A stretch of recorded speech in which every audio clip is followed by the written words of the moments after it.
నేను intermediate second year MPC చదువుతున్నాను. KGBV అటాకర్, మహబూబ్ నగర్ డిస్ట్రిక్ట్. నేను ఈరోజు మెంటల్ హెల్త్ గురించి చెప్పబోతున్నాను.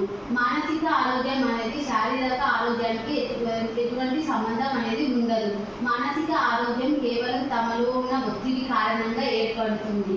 ఈ ఒత్తిడి వలన తమలో తాము ఎంతగానో కుమిలిపోతూ ఉంటారు. ఎదుటి వారికి కూడా ఇబ్బందులు కల్పిస్తూ ఉంటారు. మానసిక ఆరోగ్యం వారి పనులను చేసుకోవడానికి ఎంతగానో ఉపయోగపడుతుంది. అంటే తమ రోజువారీ పనులను చేసుకోలేకపోవడం, ఎదుటి వారిపై ఆధారపడడం వంటివి దీని కిందికి వస్తూ ఉంటాయి. మానసిక ఒత్తిడి వలన వారు ఎంతో మందిని ఇబ్బంది పాలకు గురి చేస్తూ ఉంటారు. వారు ఇలా ఒత్తిడి కారణంగా ఎవరితో మాట్లాడలేకపోవడం, ఒంటరితనానికి అలవాటు కావడం, మత్తు పానీయాలను ఉపయోగించడం వంటివి కూడా వాళ్ళు అలవాటు పరుస్తూ ఉంటారు. ఈ మానసిక ఒత్తిడిని తగ్గించాలంటే మనం రోజు యోగా కానీ ధ్యానం కానీ చేస్తూ ఉండాలి. మంచి ఆరోగ్యాన్ని తీసుకోవడం కారణంగా కూడా మానసిక ఒత్తిడిని మనం కొంతవరకు తగ్గించవలసి ఉంటుంది.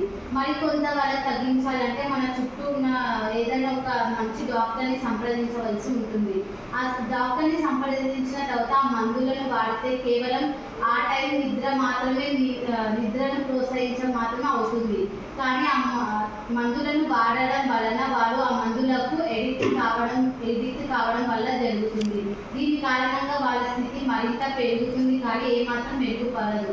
దీని వలన మనము మందులను ఎక్కువగా ఉపయోగించడం కన్నా సహజంగా అంటే యోగా లేదా ధ్యానం చేసి మంచి ఆహారం తీసుకోవడం వల్ల వీటిని తగ్గించుకోవాల్సి ఉంటుంది. ఈ మానసిక స్థితి ఉన్న వాళ్ళు ఎక్కువగా ప్రజల్లో కలవలేకపోతుంటారు. వారి కుటుంబ సభ్యులతో కూడా మంచిగా ఉండలేకపోవడం వల్ల ఈ మానసిక స్థితి ఏర్పడుతుంది. 2019 నాటికి ప్రపంచవ్యాప్తంగా 970 మిలియన్ల కేసులు నమోదైనట్టు మనకు వివరణ చెబుతుంది.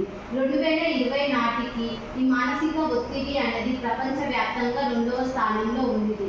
దీని కారణం మనుషుల్లో ఉండే పేదరికం, కుటుంబాల నియంత్రణను వారు సరిగ్గా చూసుకోలేకపోవడం వలన ఇది ఏర్పడుతుంది. వారు పేదతనంతో బాధపడుతుండడం వలన ఆ ఒత్తిడి వలన వారు ఇంకా ఒత్తిడికి గురి అవుతూ ఉంటారు. వీటిని నివారించడానికి వారు ప్రశాంతంగా ఉండాలి, ఎదుటి వారితో మంచిగా మాట్లాడుతూ ఉండాలి, వారి కుటుంబ సభ్యులతో సమయాన్ని ఎక్కువగా గడుపుతూ ఇతరులతో మంచిగా మాట్లాడుతూ ఉండడం వలన ఈ స్థితిని మనం కొద్ది వరకు తగ్గించవలసి ఉంటుంది. ఇలా ఉన్న ఒత్తిడి ఉన్న వారిని మనము ప్రపంచంలో ప్రత్యేకమైన వారిగా చూడడం కంటే మనలో ఒకరిలా చూసి వాళ్ళ ఒత్తిడిని తగ్గించవలసి ఉంటుంది. ఈ కారణంగా వారు మత్తు పానీయాలకు ఎక్కువగా అలవాటు అవుతుంటారు. దీని కారణంగా వారు తమను లేదా తమ చుట్టూ ఉన్న వారిని గాయపరుస్తుంటారు. కొన్ని స్థితిలో ఈ మానసిక వ్యాధులు, మానసిక ఆరోగ్య పరిస్థితి ఉన్నవారు తమని తాము మానసికంగా హింసించుకుంటారు. కొన్నిసార్లు వారు మరణానికి కూడా పాల్పడుతూ ఉంటారు. అందుకే వారిని మానసిక రోగులుగా కాకుండా మనలో ఒకరిగా, మన ఫ్రెండ్స్గా లేదా మన చుట్టాలుగా భావించి వాళ్ళ స్థితిని అర్థం చేసుకొని వాళ్ళతో మంచిగా ఉండాలి.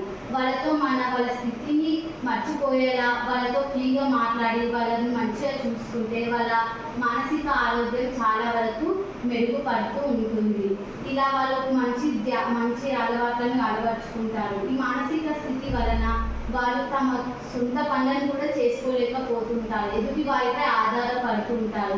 వారికంటే వారి పక్కనున్న వాళ్ళు ఎక్కువగా ఇబ్బంది పడుతూ ఉంటారు. ఈ స్థితి కారణంగా వీరు అలా ఉండకుండా మంచి ఆరోగ్యంతో మంచి ఆహారాన్ని తీసుకోవడం వలన ఈ స్థితిని తగ్గించుకోవాల్సి ఉంటుంది.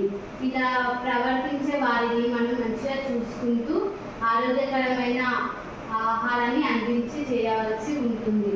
2020లో ఈ స్థితిని రెండవ మానసిక వ్యాధిగా 2వ స్థానంలో ప్రకటించినప్పుడు దీనిని వైద్యులు చాలా వరకు అతిపెద్ద మానసిక ఒత్తిడిగా గుర్తించారు. దీనికి కారణంగా ఎన్నో మానసిక ఒత్తిడి కేంద్రాలను ఏర్పాటు చేశారు. వారికి ప్రత్యేక చికిత్సలను ఏర్పాటు చేసి వారి మానసిక స్థితిని తగ్గించడానికి ఎంతో మంది ప్రయత్నిస్తూ ఉన్నారు. ఈ మన భారతదేశంలో ఎంతో మంది ఈ ఒత్తిడికి పాల్పడుతున్నారు. ఈ ఒత్తిడి కారణంగా కుటుంబ నియంత్రణను వారు చూసుకోలేకపోవడం, విద్యలో ఎటువంటి అవగాహన లేకపోవడం వలన, వారికి మానవ హక్కుల గురించి ఎటువంటి అవగాహన లేకపోవడం వలన వారు ప్రపంచంలో చాలా వరకు ఇబ్బందులు ఎదుర్కొంటూ ఉన్నారు. ఇలా వాళ్ళకి అన్ని ఇబ్బందులు ఎదుర్కోకుండా వాళ్ళ మానసిక స్థితిని తగ్గించడానికి మనం మన చుట్టూ ఉన్న వారిని ఎదలాడిగా చూసుకోకుండా వారిని గౌరవంగా మంచిగా వాళ్ళకి తగ్గేలాగా చూసుకుంటూ ఉండాలి. Thank you.